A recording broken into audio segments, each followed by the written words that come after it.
Ken Smith, and I am a park interpreter here at Louisiana Purchase Historic State Park. And today we are going to do a virtual tour of the park and get an idea of the importance and the significance of this place. Now, Louisiana Purchase Historic State Park is not very big. It's only about 37 acres, and it's at the end of this highway, and it features a boardwalk that goes out to the initial point of lands that were surveyed here in Arkansas and several other states that were acquired in the Louisiana Purchase. And it's a really neat place, and it fits in very well with Arkansas State Parks and part of its mission in to preserve and connect people to Arkansas history, and also to preserve natural areas, which Louisiana Purchase Historic State Park is very significant for that, because the boardwalk goes out into a headwater swamp. And there are very few of these that remain here in eastern Arkansas. And you're going to get to see the swamp a little more up close in detail as we go along today. By visiting Louisiana Purchase Historic State Park, you can experience the natural landscape the 1815 surveyors journeyed through as they created a legacy that lasts even till today. So, to begin with, let's talk a little bit about the Louisiana Purchase. And I have a map here, and this area in white was land that was purchased by the United States from the nation of France in 1803. And it included over 800,000 acres of land that was basically west of the Mississippi River. It included several what would become states. And I should say, this area was not all that well defined. Some of these borders weren't exactly known, and so it was a little vague on just where this all was. This was all pretty much wilderness all through this area. So after the land was purchased, the United States government had a problem, because they needed a way to pay soldiers who had fought in the War of 1812. And the United States was a very young nation at the time and didn't have a lot of money to pay these soldiers. And so what they did is they decided to give tracts of land as payment for these soldiers. And we are in one of the areas where these tracts were given. But something had to be done before that. The land had to be measured off into tracts or areas that could be given. This was just vast wilderness out here. Nobody really knew what was out here. And so the land needed to be surveyed. And so what we have here at Louisiana Purchase Historic State Park is the initial point.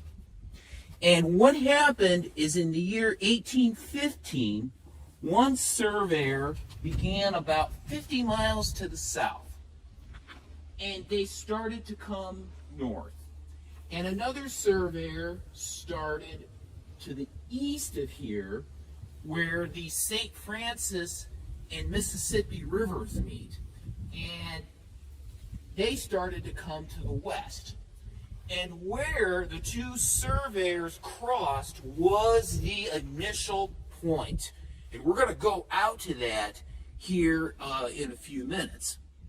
But the surveyor that came from the south started where the Arkansas and the Mississippi River meet. It was pretty common for surveyors in projects like this to start from known landmarks.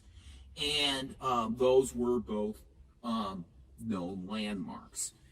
And so that's kind of a quick little background of the Louisiana Purchase. But now what we're going to do is we're going to go back here and talk about some of the equipment that they used.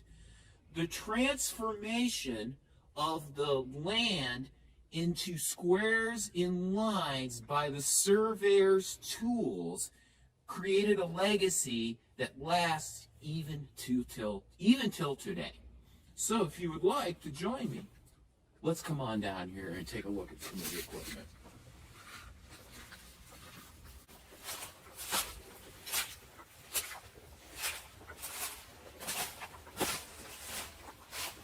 And let's talk a little bit about these crews. They were made up of the two deputy surveyors. They were basically the people that were in charge. But you also had other people. Some of the people were chainmen, and you're going to get to actually see what they did here in a few minutes. People who also used the flag to mark things, but it wasn't just people like this. They also had often people who kept camp, and another job, this one was probably the funnest of all, they were hunters. Because the surveyors were busy doing work all the time, they didn't have time to hunt for food. And so they would often bring hunters along that would go off and find food for them to feed the group while they were working. So a lot of different jobs with the crew. So a little bit about their equipment.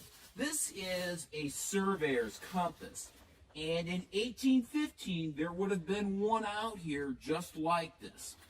And so they would have had this, and another thing that they had was a surveyor's chain. And this is how they would measure the land off.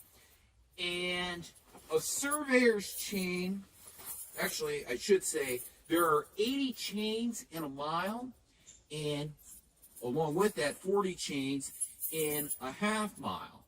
And let's go through what much of the day was for a survey crew. So what they would do is they would have a starting point where they would have a pin like this. This would be from a place that they had already been marked like this. And then this would fit in here like this.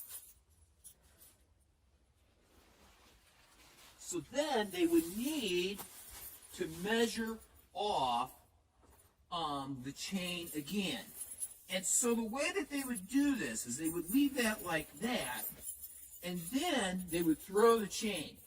And which way would they throw it? I'm going to go that way. You might think that the smart thing to do would be to throw the chain out like that so it was to the next point. But this is not the way that they did it. And there's a reason why. Because it was very important. Let me grab another pin right here. Oh, that worked out perfect. Because this was how they measured things off. They wanted it to be straight. And they didn't want there to be any kinks in the chain. And so they would throw it out like this towards the back. And then the head person would drag the chain forward like this.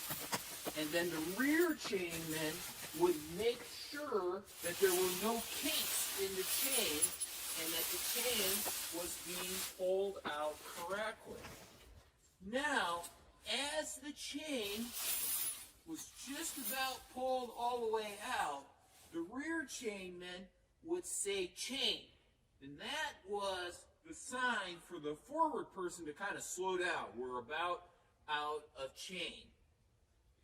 And then the flagman would be up here with the forward person.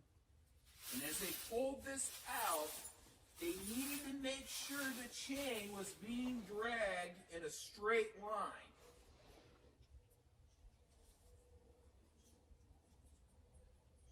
And so, that's where the compass comes into play. What they would do is the flagman would stand up there with the forward person, and they would use this to make sure that the line was straight, because if the line's bent, it's not very accurate. And so what they would do is they would continue this process all day long. Now, some other things along with this, every half mile they would set up a permanent marker. Usually they could do it a couple ways. They could put a post into the ground, but as you can see, there's a lot of trees across this landscape here. And if where the half-mile post was, or where it was supposed to be, you ran into a tree, which happened a lot, they could mark the tree as being where the half-mile line should be. And so that happened a lot also. And another thing that they would do is at each one of these half-mile posts, they would mark witness trees. And what witness trees were, they would do 2 of them at each one, is they would pick out 2 trees that were close by, and they would measure the distance they were away from the posts, and also the angle that they were from them. And the reason they did this is, well, they were witnesses. And so somebody could come along later on and be able to find where the correct marker was. And another thing that they would note were what were called line trees. Now, it worked out pretty good here, actually maybe not so good, is my chain didn't hit a line tree. But I'm going to grab this here.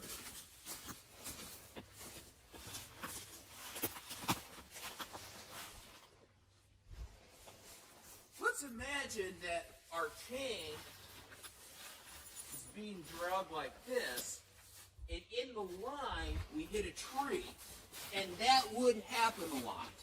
And if a line tree was along the line, they would mark it. They would write that down and talk about the species of the tree. Now, you wouldn't have to take an angle measurement because it's literally right in the line.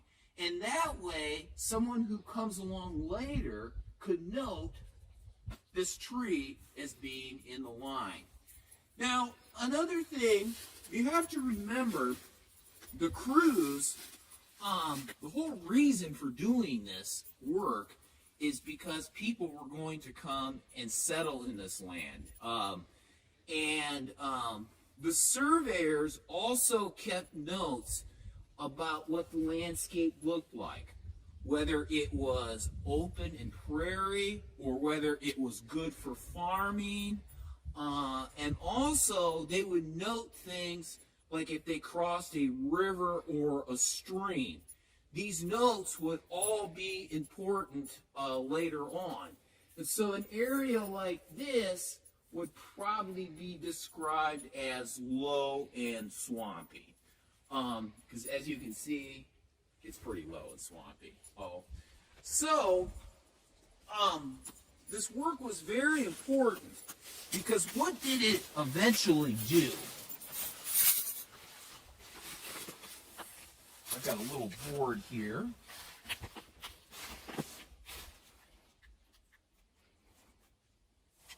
That we made out. And so you had the two surveyors. One created the line that came east, or came from the east, called the baseline. And the meridian came from the south, like this. And where their two lines crossed, that would become the initial point.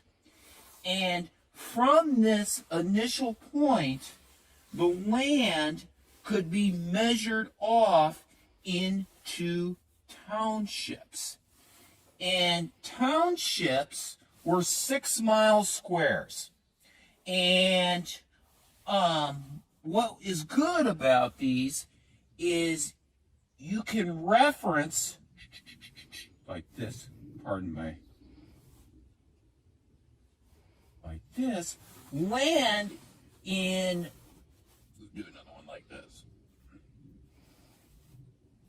Lands here in Arkansas and several other states from this can all be referenced back to this initial point, because this township here is one north of the baseline and one to the east, and vice versa. This is one north and one west.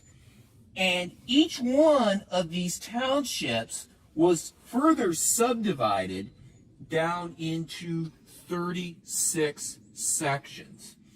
And all this is based off of the work that the initial surveyors did here in Arkansas. Another thing that's important to note is the two surveyors did not initially meet. Robbins, coming from the east, only came about 26 miles, and Brown came 26 miles, and Robbins came about 50 miles. And Robbins knew that he had encountered this line when they found a couple of the witness trees. And the two of them met up here and camped for a couple days and then continued on. But then there was another group of surveyors that came and continued surveying to the away from the meridian and the baseline. So you can see the transformation in the lines and squares was a very big project.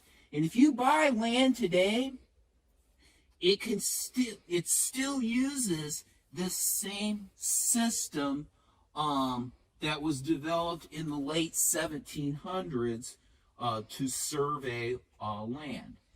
So that's kind of a basic description of the initial work that took place here at Louisiana Purchase Historic State Park. Okay, well, let's head down the boardwalk here, and we are going to venture back into the swamp to go to the initial point. And as you can see, the land looks just like it did for the 1815 surveyors. You can see that it's starting to get wetter and wetter, and we are definitely going into a headwater swamp.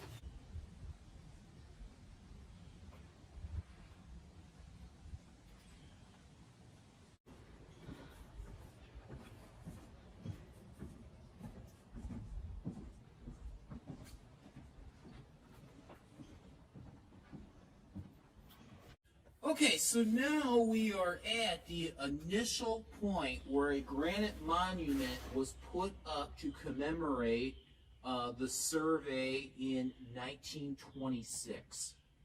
And The roots of the initial point run deep from conflicts that reached across the distant world. First, in 1762, Great Britain and France had just ended a war, and France had lost the war. But they did not want to give the land in the Louisiana Territory to Great Britain. And so what they did is they gave it to their friend who had helped them in the war, Spain.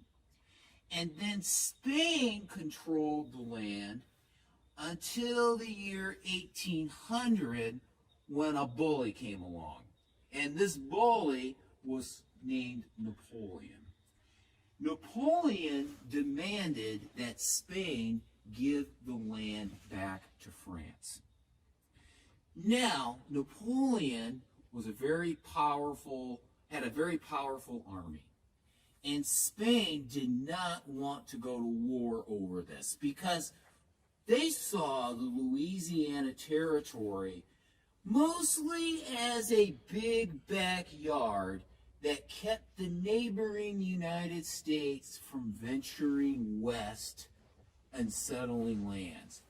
And so Spain gave in and gave the land back to France because Spain knew that the French were not going to let the Americans come in and settle here. And so their big backyard would now be controlled by France to keep the United States out. But then in 1803, Napoleon decided to sell the land to the United States. And there's a lot of reasons for this, and historians debate it. But one reason is that it looked like he was about to go to war with Great Britain. And he did not want the United States to side with Great Britain. And so that was part of the reason that they sold the land to the United States. And so there was a lot of conflicts and drama that went into the United States getting the Louisiana Purchase. So now, with that, let's take a look around at the swamp here. Your view of the swamp is a screenshot of the natural world saved from the notes of the surveyors. And you can hear the geese overhead, right now. The surveyors kept notes. And I'd like to just read a little bit about what they said. Brown said as he was entering the swamp, the most of this mile, very low and swampy, was cypress and briars and thickety in abundance. Cannot well say what is the bearing of the swamp. And Robbins describes it pretty similar.